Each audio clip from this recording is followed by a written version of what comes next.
He was a titan of industry, a man who had everything: a 9-figure bank account, a mansion in Beverly Hills, and a stunning, ambitious woman by his side. The only thing he didn't have was respect for the quiet, simple wife he kept at home. At the biggest gala of his career, with his mistress on his arm, he decided to show the world just how little his wife meant to him. But he made one catastrophic mistake. He forgot who he was speaking to. He thought he was insulting a nobody. He was, in fact, insulting the one person on earth who had the power to take everything from him. The sunlight that streamed into the breakfast nook of the $20 million Beverly Hills estate was, in Richard Sterling's opinion, aggressive. It was too bright, too cheerful, and it exposed the single, almost imperceptible smudge on the chrome leg of the marble-topped table. "Amelia," he barked, not looking up from his Wall Street Journal. "The staff is slipping. Again." Amelia Sterling, his wife of 10 years, paused mid-sip of her tea. She was dressed not in silk pajamas, but in simple, functional athletic wear, her light brown hair pulled back in a neat tail.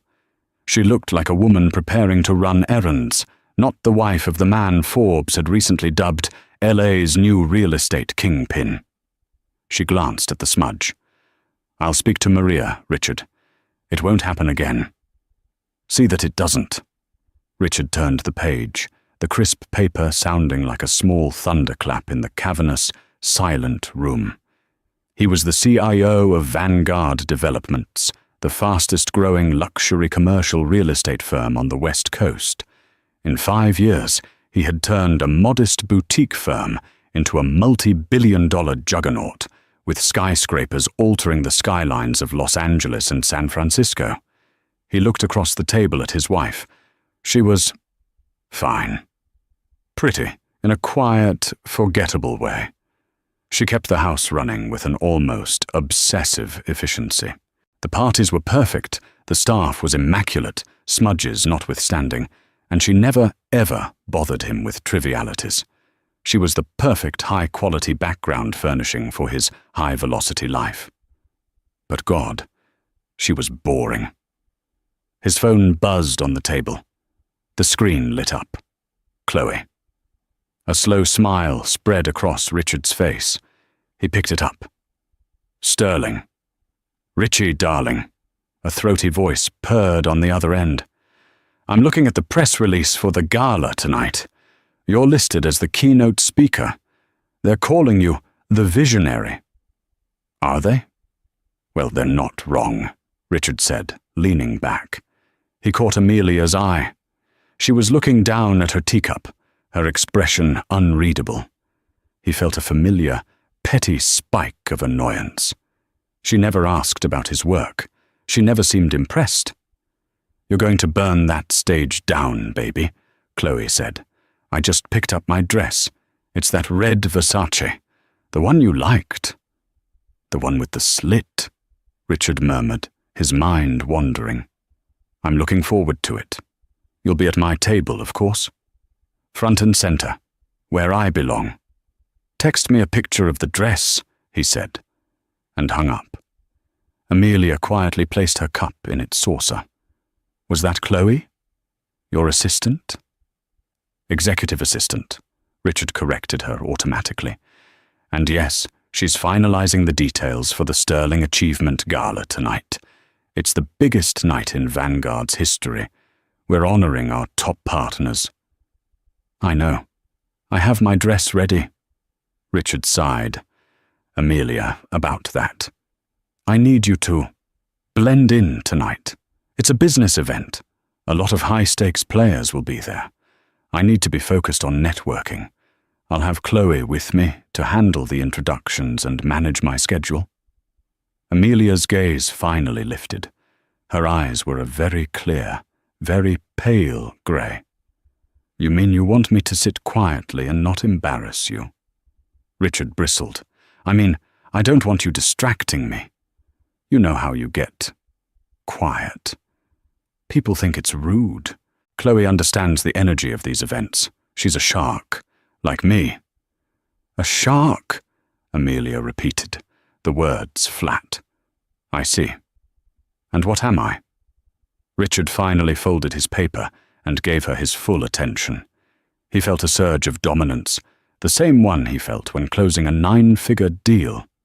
"You, my dear, are my refuge. You're the calm harbor I return to. You run this house. You manage our life. That's your strength. Running boardrooms is my strength. Let's not confuse the two. Tonight, I need a tiger by my side. I'm asking you to be the lamb." He stood up, adjusting the cuffs of his $5,000 Tom Ford shirt. "I'm heading to the office. I'll see you at the gala. Try to look festive." He walked out of the room without a backward glance. He didn't see Amelia's hand close around the delicate porcelain teacup. He didn't see the tiny hairline fractures that suddenly spiderwebbed across its surface. He just heard, a second later, the quiet, sharp crack as it broke cleanly in two in her grip.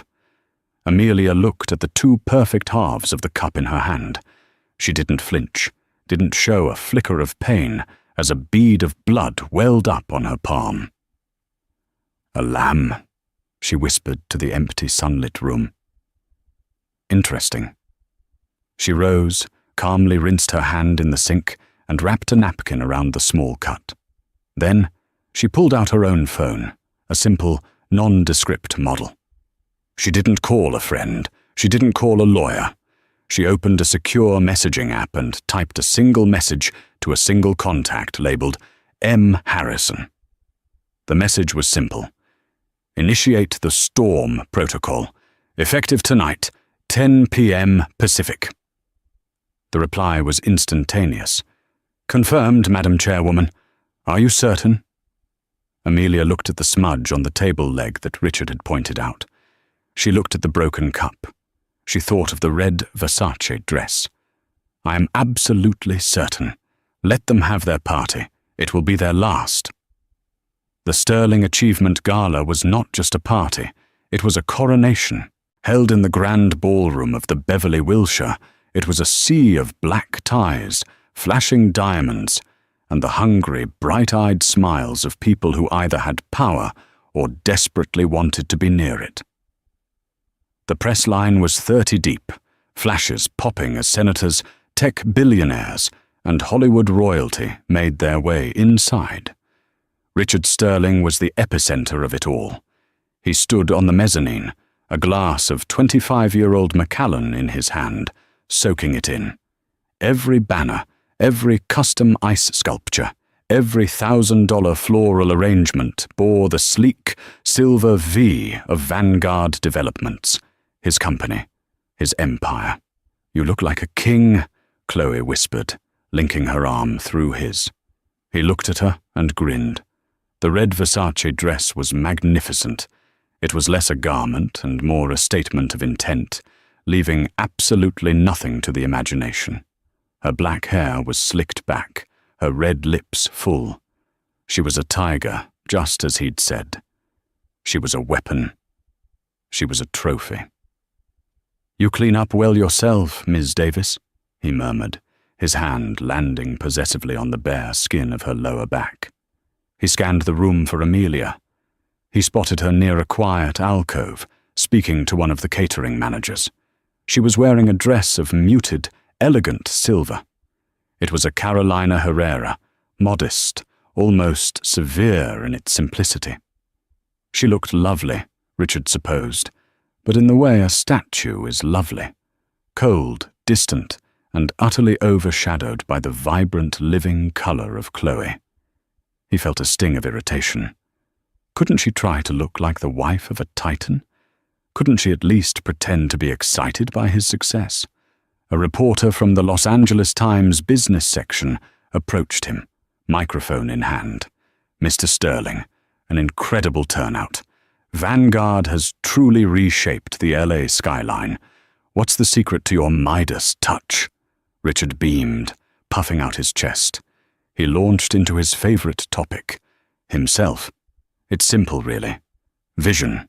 audacity. You can't be afraid to break things to build something better. While my competitors are busy with focus groups, I'm busy signing checks and moving dirt. You have to be a shark. You have to be willing to devour the competition. And you certainly have, the reporter said. The new Century City Tower is a marvel, but a project of that scale. Rumor is you have some very powerful, very silent backers. The parent company, Ethelred Holdings. They're famously reclusive. Can you tell us anything about them? Richard's smile tightened slightly. Ethelred was his one frustration.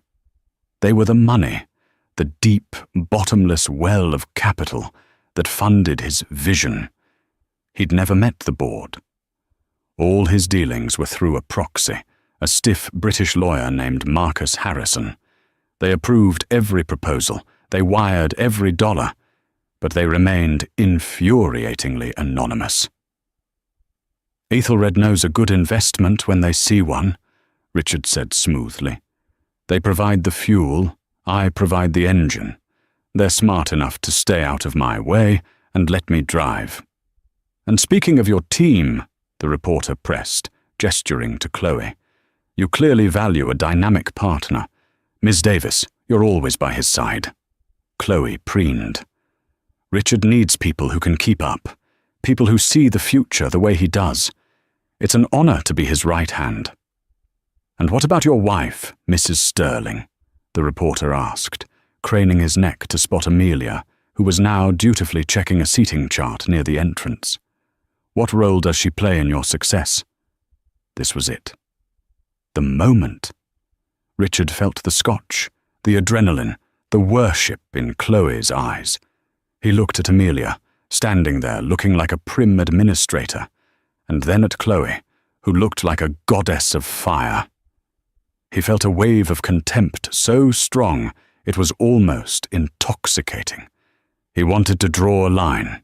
He wanted to show everyone who mattered and who didn't. He laughed, a short, dismissive bark. Amelia? Oh, she's essential. He gestured broadly, and the nearby conversations quieted as people turned to listen. Amelia looked up, her grey eyes locking on him from across the room. You see, Richard said, his voice carrying. To build an empire, you need two things. You need a tiger, and you need a house cat. He ran his hand down Chloe's arm. You need someone with fire. A tiger, he stressed, who can hunt with you, who can tear down rivals, who understands the kill. He smiled at Chloe, who was practically vibrating with triumph. Then he pointed his glass directly at Amelia. The entire ballroom, hundreds of people, followed his finger. Amelia stood frozen, the spotlight finding her. And then, Richard continued, you need a house cat. Someone to keep the cushions warm. Someone to make sure the pantry is stocked. He shrugged, a picture of magnanimous condescension. Amelia is the best homemaker a man could ask for. She's simple. She keeps my domestic life organized so I can focus on actual important things. Every king needs a castle, and she's a wonderful, quiet little manager for mine. The silence that followed was heavy and absolute. The reporter's smile was frozen. Chloe, however, let out a tiny, triumphant laugh. Richard, mistaking the shocked silence for awe, raised his glass. So, a toast to the tigers and to the patient little house cats who support us. Amelia didn't flinch. She didn't cry. She didn't flush with shame. Her expression remained one of perfect, placid calm. She simply held his gaze for 1, 2, 3 seconds. It felt, to Richard, like a block of ice sliding down his spine. Then she turned. Not abruptly, but with a slow, deliberate grace, and walked out of the ballroom. Ah, she's shy, Richard said, trying to recover the moment. Anyway, as I was saying about the Century City project. But the mood was broken. People were whispering. He had gone too far. He hadn't just insulted his wife. He had been cruel. Richard! Chloe hissed, her fingers digging into his arm, her smile gone. That was a lot. It was the truth, Richard snapped, suddenly defensive. Let's get a real drink. He pushed his way to the bar, ignoring the stares. He didn't know that Amelia wasn't heading for their car. He didn't know she was in a service elevator, riding to a private suite on the penthouse level. He didn't know that in that suite, Marcus Harrison and a team of 4 corporate lawyers were waiting for her, documents and laptops covering every surface.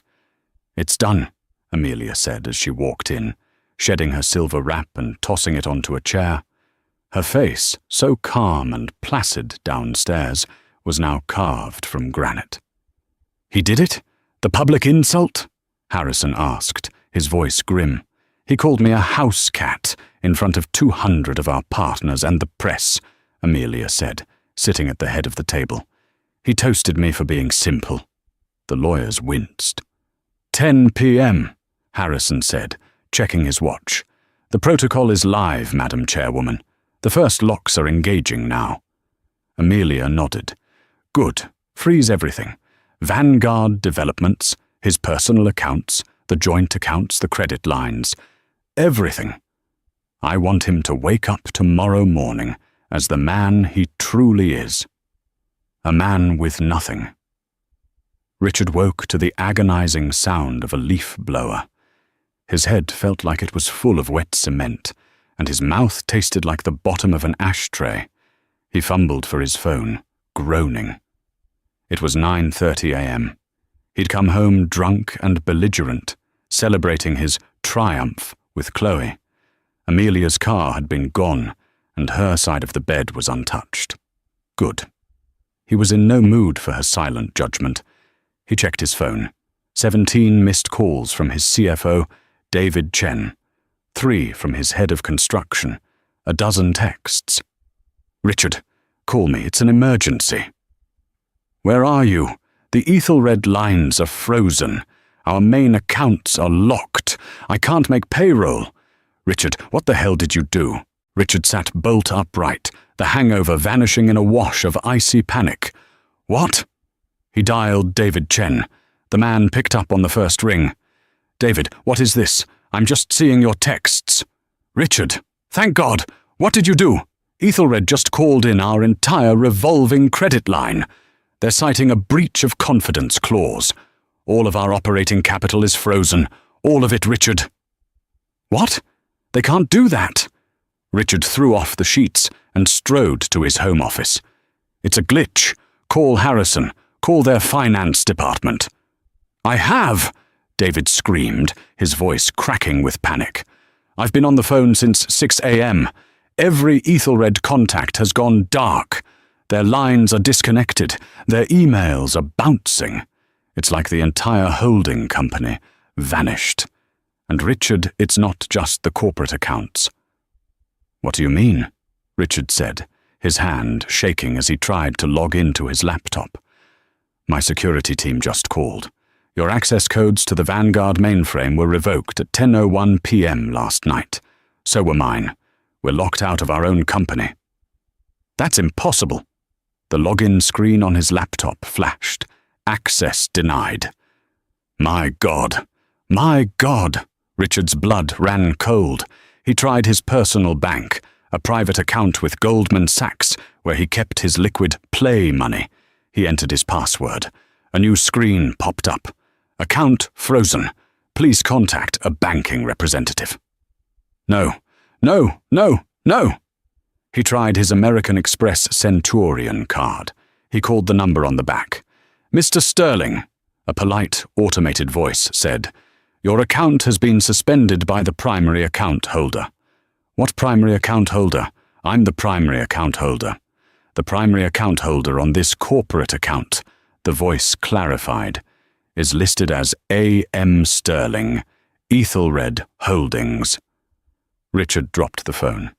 A.M. Sterling. Amelia. Marie. His wife's name. It had to be a coincidence, a clerical error, a horrific, catastrophic clerical error. "Amelia!" he roared, stalking out of the office. "Amelia!" The house was silent. He ran to their master closet. Her side was empty. Not a single dress, not a single pair of shoes, just a row of empty velvet hangers. He ran to the ensuite bathroom. Her toiletries, her skin care, her ridiculous expensive French perfumes, all gone. She had left him. Fine. She could have her little dramatic fit. But how could she freeze his accounts? It didn't make sense. His phone rang again. It was Chloe. "Richie," she said, her voice sharp and brittle. "I'm downstairs. Your gate's not working. The guard says my name isn't on the list." "What?" Hold on." Richard was scrambling, trying to get dressed. "I'm having some security issues. A system glitch." "Well, fix it. I left my laptop in your study, and my card got declined at the coffee shop. It was embarrassing." "Your card?" "My company Amex. It's declined." "What is going on, Richard? You look like a god last night, and now everything is falling apart. Fix it." She sounded less like a lover and more like an angry creditor. "I'm on it. I'm going to the office." He ran to his garage, to his Aston Martin DB11. He aimed his key fob. Nothing. The garage door wouldn't open. The car's lights wouldn't flash. A small green light on a new security panel he'd never seen before was flashing red. He was trapped in his own home. He ran to the front door, just as a black Lincoln Town car pulled up to the gate. A man in a simple dark suit got out and approached the keypad. He didn't have a code. He had a key. The massive iron gates swung open.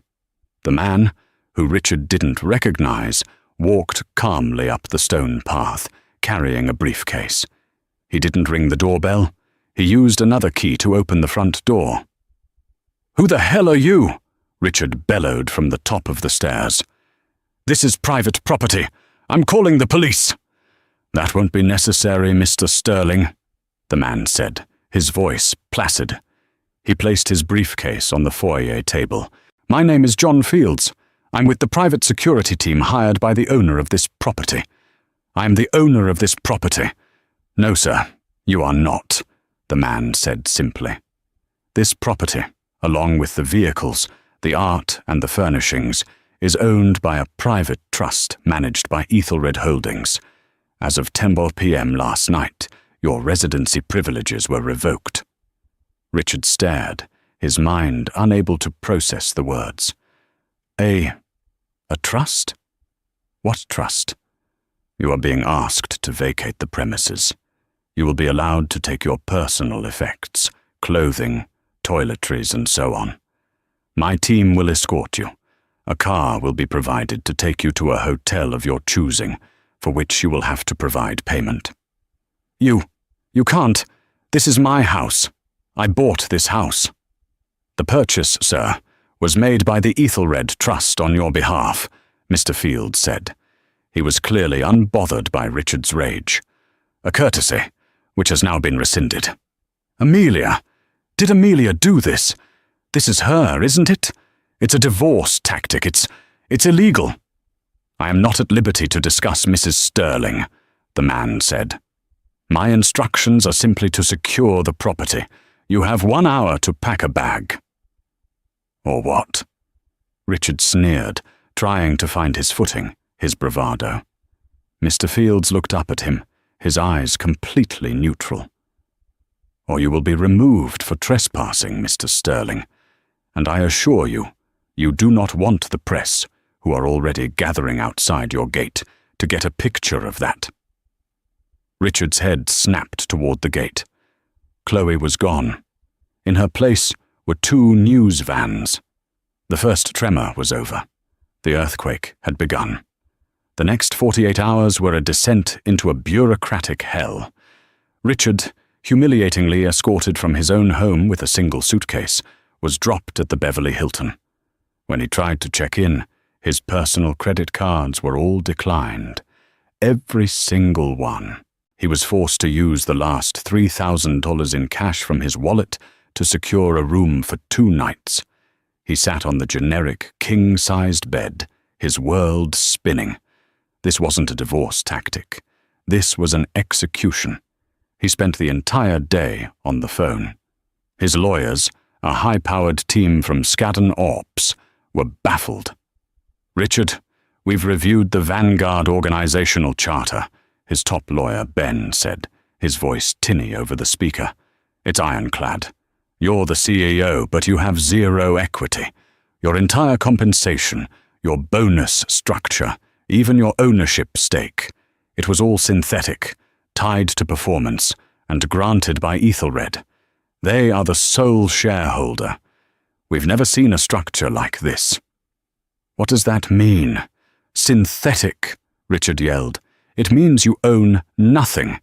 You were a high-paid employee, Richard. An incredibly high-paid one, but an employee nonetheless. And the termination clause, my God. It references a morality and conduct addendum that allows Ethelred to terminate for actions bringing disrepute upon the parent company." "What did you do?" Richard thought of his toast, of calling his wife a house cat in public. It couldn't be. That was personal. This was business. "It's my wife," Richard whispered, the terrible truth finally crystallizing. "Amelia. It's her. Your wife. What does she have to do with Ethelred? We're running a search on her. Amelia Marie Sterling, née Collins. Parents were small-time software engineers. No personal wealth, no corporate holdings. She's a nobody, Richard. This is coming from Ethelred, not your wife." "You don't understand?" Richard said, his mind flashing to the name on the Amex account. A.M. Sterling. "It's her. It has to be." He tried to call Chloe. The call went straight to voicemail.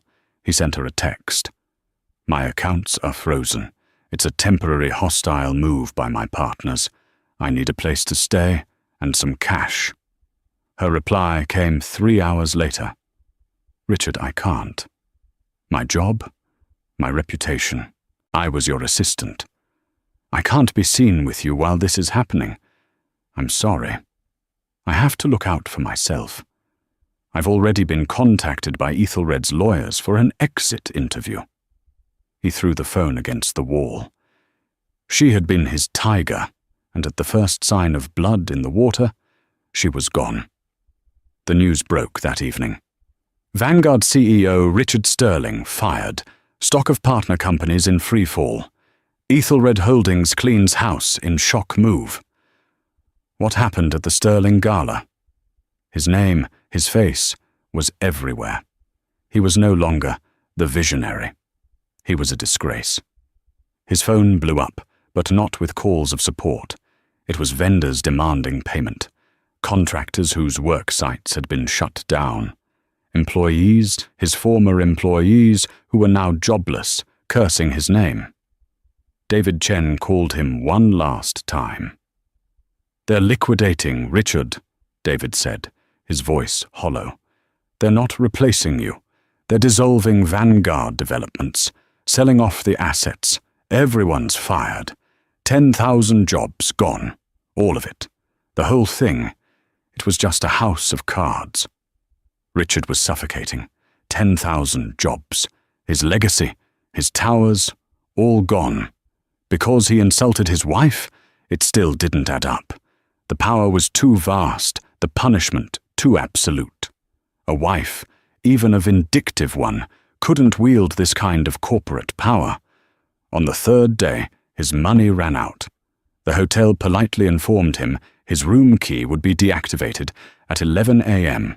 He was stranded, toxic, and penniless. Just as he was trying to figure out if he could sell his $20,000 Patek Philippe watch for cash, an email landed in his inbox. It was the only email that had gotten through his firewall. The sender was Office of the Chair, Ethelred Holdings.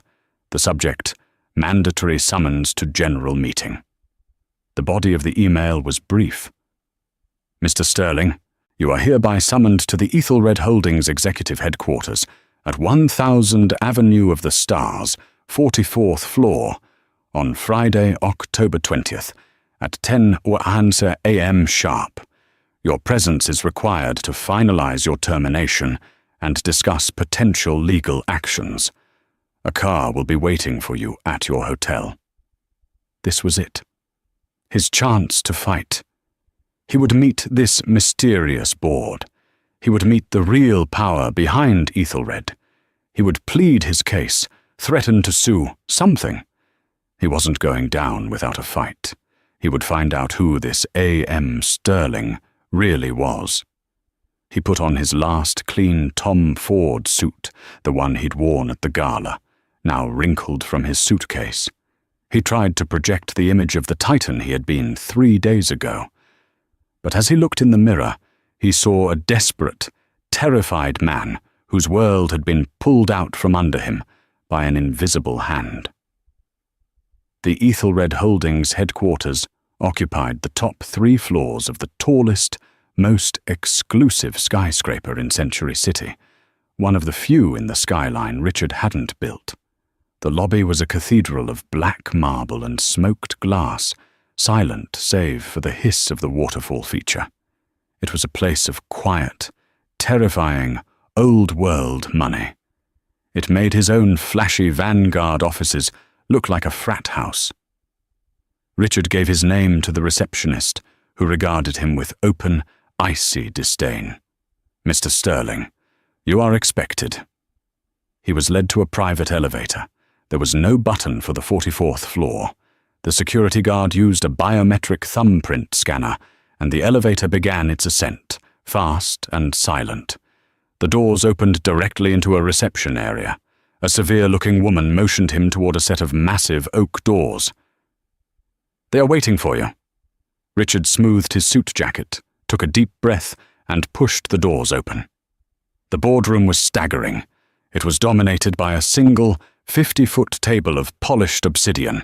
One entire wall was a floor-to-ceiling window overlooking all of Los Angeles, a view that made his old office view look like a keyhole. Seated around the table were 12 people, men and women in dark, immaculate suits. He recognized them instantly, and his blood turned to ice. This wasn't just a board. This was a pantheon.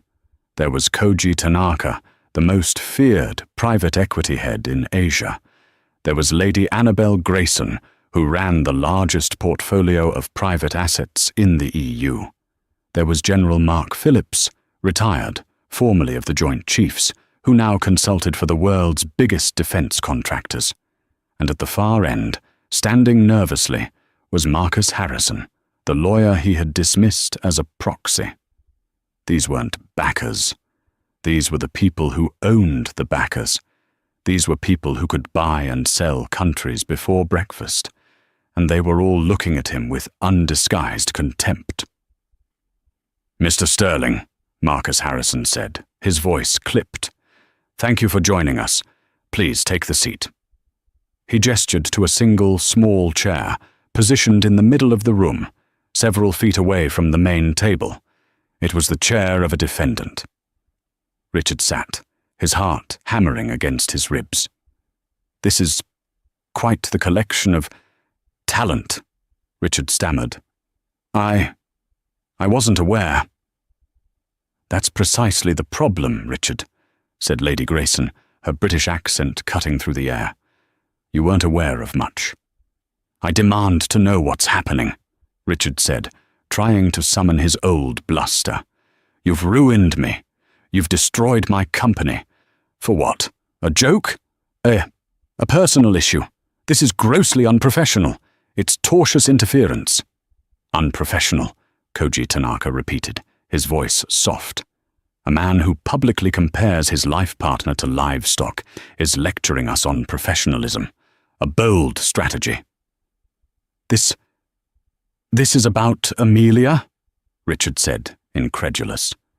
"You're liquidating a $10 billion portfolio because of a domestic dispute?" "We are liquidating a portfolio because its CEO proved himself to be a catastrophic liability," General Phillips boomed. "You were given a simple test, Mr. Sterling, a test of character, and you failed it in the most public way imaginable." "What test? Who is in charge here? Who are you people to her?" Marcus Harrison looked at the empty, high-backed leather chair at the absolute head of the table. "We are the board of directors.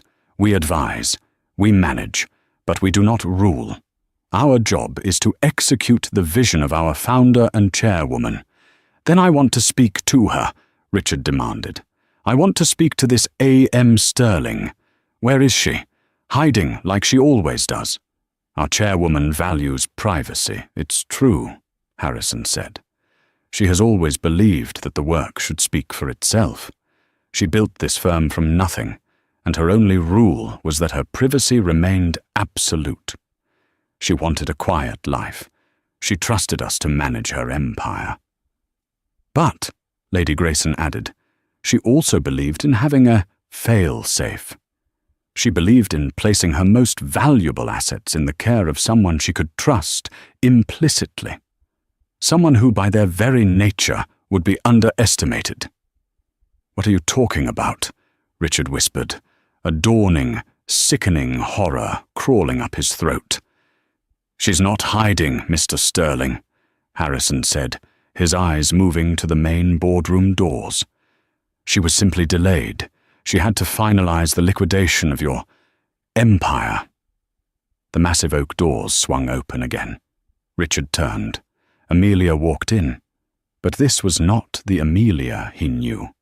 This was not the quiet, mousy woman in yoga pants. This was not the house cat. She was dressed in a navy blue Armani power suit, so sharp it looked like it could cut glass. Her hair, usually in a simple ponytail, was coiled in an intricate, severe chignon. Her simple grey eyes were now the colour of a winter storm, and they were fixed on him with an intensity that stopped his heart. She carried a leather portfolio and was flanked by 2 lawyers he recognized from the law firm Wachtell Lipton, the most ruthless M&A litigators on the planet. She didn't look at Richard. She walked with a silent, terrifying authority to the head of the table. The entire legendary board stood as she approached. She took her place in the empty chairman's seat. Marcus Harrison pulled her chair out for her. "Madam Chairwoman, welcome." "Thank you, Marcus." "Please be seated," Amelia said. Her voice was the same, but the tone was completely different. It was crisp, authoritative, and utterly cold. Richard was paralyzed. He was vibrating. He couldn't form a thought. "Amelia, what is this? A joke? Are you one of them? A secretary?" Amelia finally turned her head.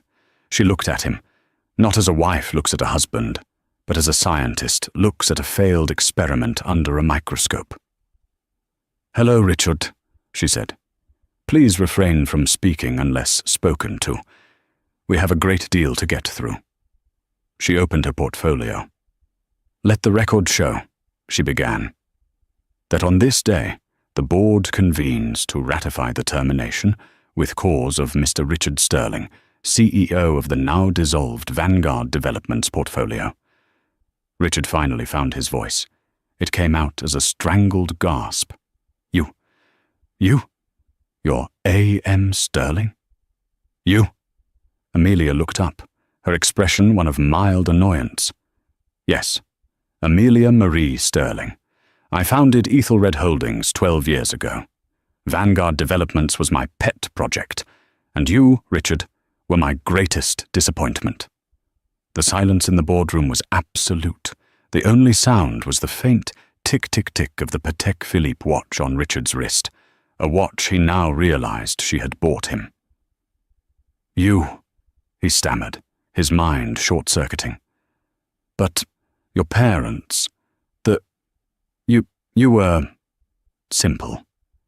The word hung in the air, grotesque and foolish. Amelia actually smiled. It was the most terrifying expression Richard had ever seen. Simple. Yes.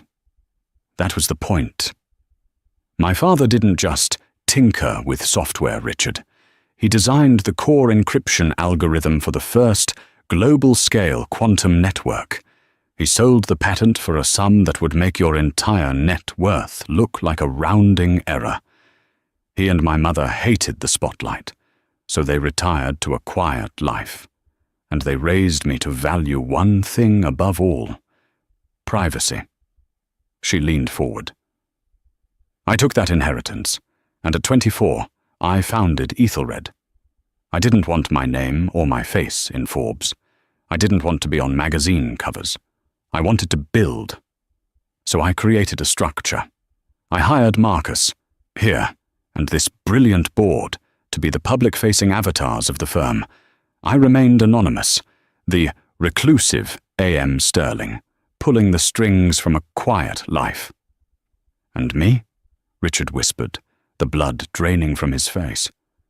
What was I? You? Amelia said, her voice clinical. You were an experiment. I met you when you were a mid-level manager at a small firm.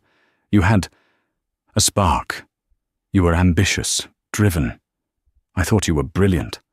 I fell in love with that drive. I thought, here is a man who can build with me. So you funded me? I didn't fund you, Richard. I created you, she stated. I founded Vanguard Developments for you. I cleared the path. I fed you the capital. I made the calls behind the scenes to get your permits approved. Your vision? Your Midas touch? It was my capital, my connections, and my strategy. You were just the arrogant, loud-mouthed front man I put in place to take the credit, because, unlike you, I don't need credit. I need results. Richard shook his head, denial warring with the horrific, obvious truth. But our life, the house, the parties. You were just my wife. Yes, Amelia said, and I liked that part. I wanted a partner. I wanted a home. I thought I could have both. I thought you loved me, Amelia, the simple woman, not the CEO of Ethelred. It was the perfect test, and for a few years it worked. But you got lost. You started to believe your own press. You started to believe you were the titan, and I was just the house cat. She gestured to the lawyers. The gala was not your first mistake. It was just your last. For 2 years, Richard, I have watched you. You started embezzling. I never— Don't lie, she snapped, and for the first time her voice cracked like a whip. The entire board flinched. The red Versace dress for Miss Davis? Billed to a Vanguard corporate account as client entertainment. The penthouse apartment you keep for her in Santa Monica? Leased by a shell company funded by Vanguard's discretionary budget. The 3-carat diamond earrings you bought her for her birthday? Classified as partner gifts. You weren't just cheating on a wife, Richard. You were stealing from a chairwoman. You were stealing from me. She pushed a thick binder across the table. That is a full forensic audit of your last 24 months. You have defrauded Ethelred Holdings of approximately $4.2 million. Enough to put you in federal prison for a very, very long time. Richard stopped breathing. Prison. Amelia, please, he begged, his voice breaking. He slid off the small chair and onto his knees. Amelia, I'm sorry. I'm so sorry. I didn't know. I was an idiot. I was arrogant. Please don't do this. I love you. I've always loved you. Amelia looked down at the pathetic, broken man kneeling on the marble floor. Her face was utterly unmoved. No, Richard. You loved the idea of me. You loved having someone quiet to clean up your messes. You loved having a lamb to make you feel like a tiger. But the insult, that, I could have almost forgiven. People say stupid, cruel things. But you said it in front of my partners. You said it in front of the press. You compromised my position. You humiliated A.M. Sterling, not just Amelia. You mistook my privacy for weakness and my silence for stupidity. And in doing so, you proved you were not only a bad husband, but a terrible, reckless CEO. She stood up. The board has voted.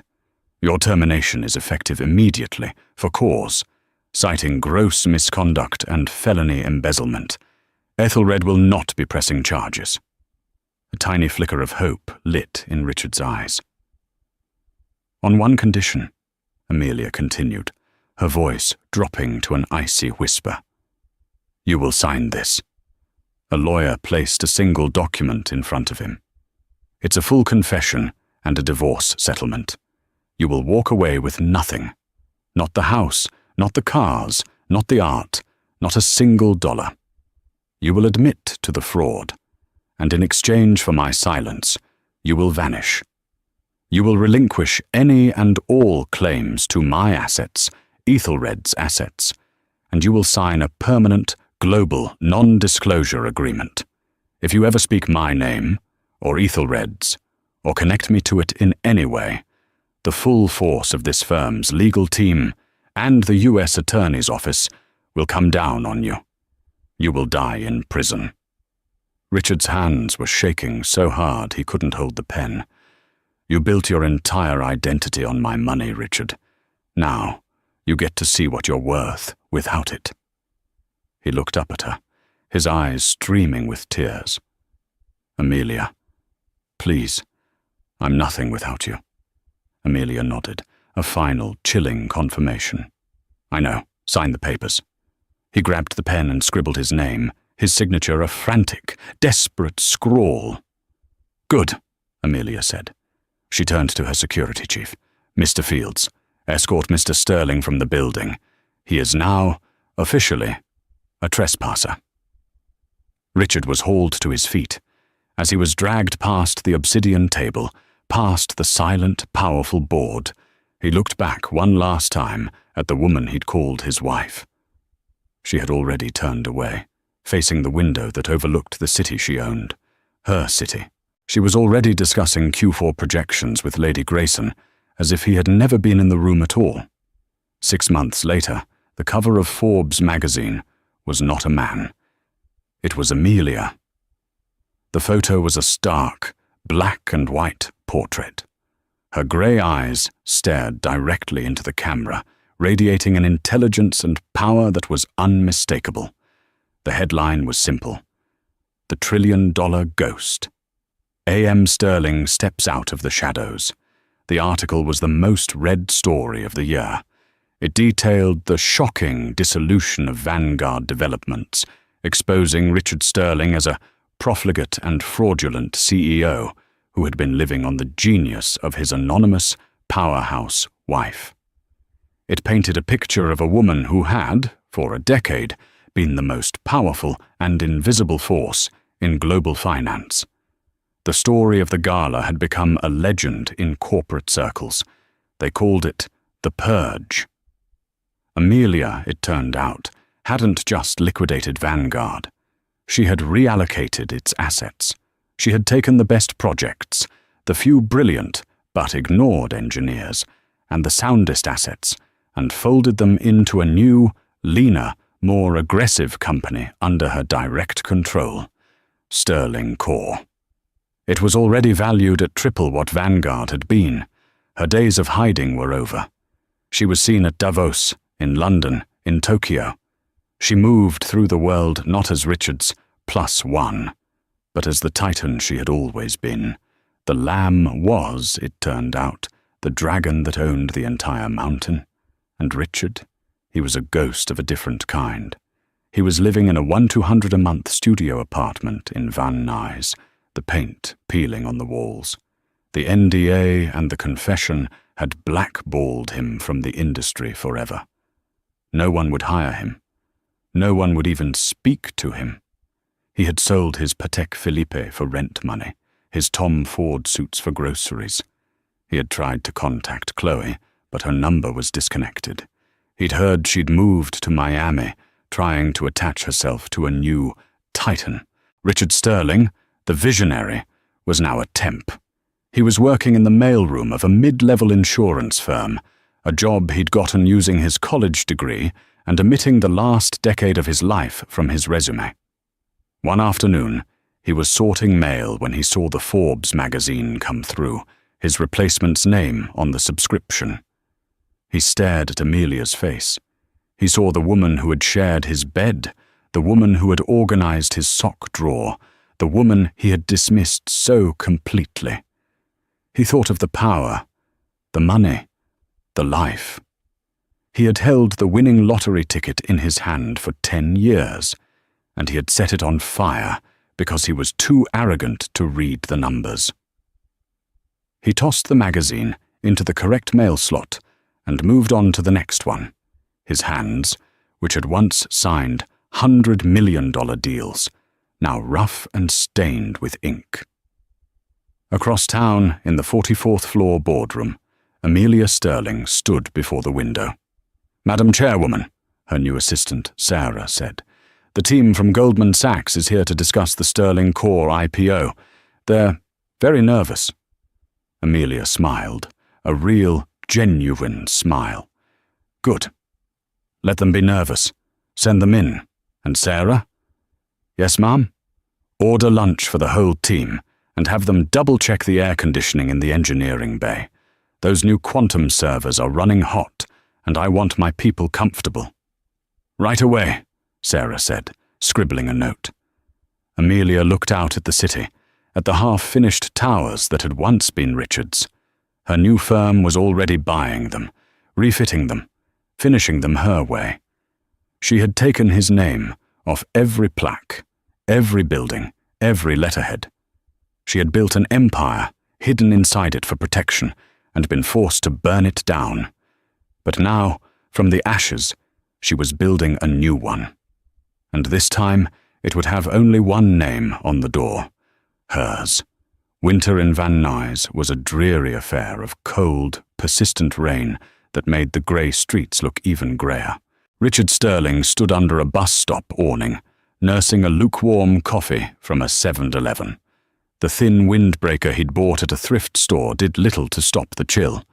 His mailroom shift had ended, and he was just trying to work up the energy to take the bus back to his peeling studio apartment. A car pulled up to the curb in front of him, its engine a low, purring growl that was alien to this neighborhood. It was a black Maybach, polished to a mirror finish, the raindrops beading on its waxed surface like tiny jewels. Richard scowled, clutching his paper cup. He hated these cars. He hated the reminder of the life he'd lost.